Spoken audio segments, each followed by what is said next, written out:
Let's talk about Nepal. It has already lost India, a time-tested ally, in trying to please China. And if this wasn't enough, Nepal is now trying to copy China in the worst ways. Nepal has decided to ban the Indian media. As I speak, Kathmandu is in the process of taking Indian news channels off air. Nepal's Information and Broadcasting Ministry says this is not an official decision.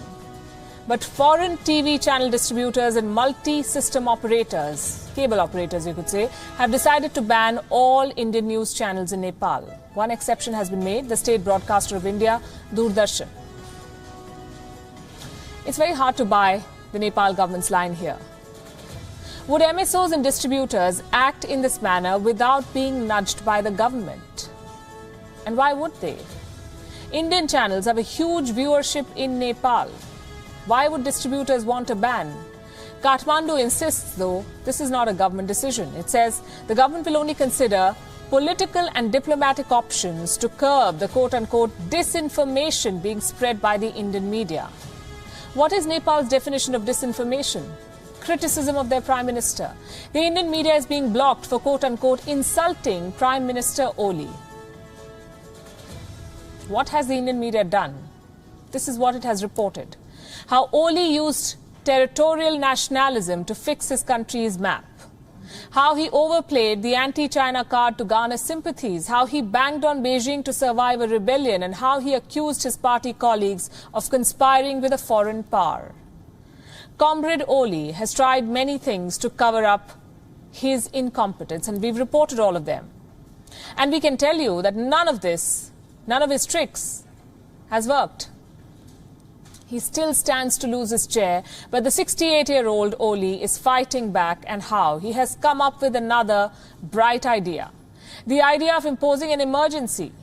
Comrade Oli wants to declare a health emergency in Nepal. He wants troops to be deployed to deal with the virus from Wuhan. Reports say Comrade Oli has been discussing the implementation of a health emergency with the President of Nepal, Bidya Devi Bhandari. His latest bid to get some respite from the growing criticism, but nobody is in favor of this plan.